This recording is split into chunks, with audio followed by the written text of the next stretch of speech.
right. But I'll tell you what.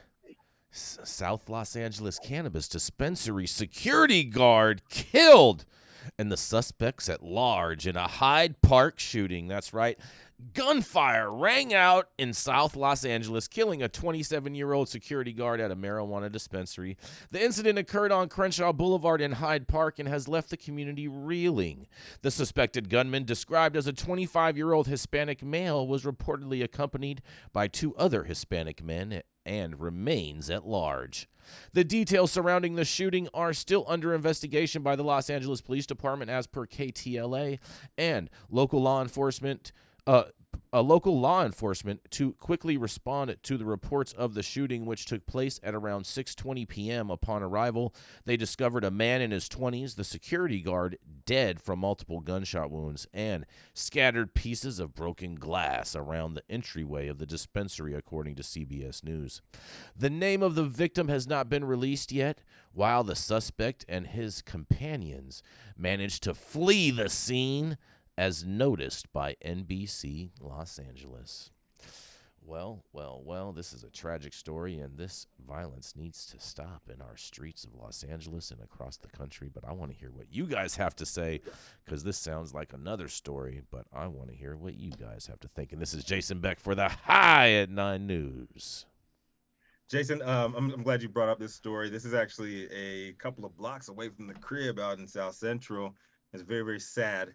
Indeed, what happened. We thought that this one was the Backpack Boys story, Yes, because it has a lot of similar points. a lot of similarities involved in this story and the Backpack different. Boys shooting story that we'll be covering later in the show. But yes, Yeah, I this is I'm not sure if they did not list the name of the dispensary in this report. So I'm thinking that it was a trap shop. But and obviously that the green neon cross, as we know. yes. I mean, Know there's what that nothing means. against anyone having a green cross outside their door. Yeah, but it's sad. It's sad nonetheless. And this 23-year-old security guard that passed away. Big love out to his family and friend, because somebody died. 100%. Whatever happened in this incident, somebody died, and I hope that they're taken care of, the people they left behind. So 100%. very, very sad. 100%. I mean, we like to say that cannabis has never killed anybody, and maybe directly it hasn't, but these loss prevention issues are terrible. The loss of life is tragic over what? I feel so bad for this gentleman and his family. And I feel bad that that these loss prevention issues continue to be a dominant concern for retailers, especially, but any places where there's a cluster of cannabis businesses, the security issues, especially in California, have become more pronounced. And my hope is that some of these other states, as they think about their security plans and where they put their things and whether they have a drive-in bay, I think this is going to continue to be an issue for a while, and it's terrible. Nobody should die because they're just trying to do their job. 100%. Yeah, and I like to point out that it's not just cannabis either. We're seeing this all I was going to over say the the same place. thing. It's a People sign of the have times, been really. Yeah, I went to Chicago last weekend, and it was a ghost town downtown, whereas it's usually vibrant on saw Friday ghosts? afternoon. You saw ghosts down there, huh? That's everywhere. Oh, boy. That's what these go. I think we need to keep forwarding the conversation here that our society as is not working, and giving over $1 trillion to Wall Street and big business and $1,400 to every American resulted in some inflation that the corporations then jacked on, and it's been well proven through a multitude of studies that what we've been calling inflation has just been a doubling to quadrupling of corporate profit taking. But it hasn't actually been a supply-related inflation.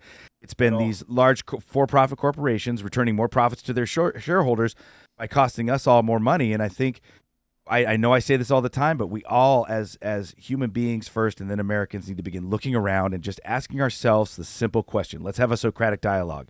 Is our society working? And maybe if you're in your house and you've done whatever you need to do to have enough money and a gate at your front door, it feels like it's working because your refrigerator's stocked. I invite you to go for a walk to the downtown of your local municipality. Go for a walk and just ask yourself. Don't think of why CNN tells you why it's not working. Don't think of why Fox News or OAN tells you why it's not working. Don't watch CNN, whatever you do. Ask yourself a question.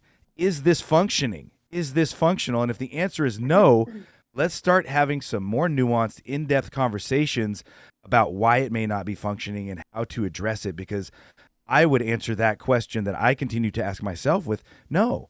There's homeless people forced to live in the creeks and rivers, and because of the non-degradable poisonous state of the majority of products we make, they are jamming our rivers with microplastics and all sorts of toxins.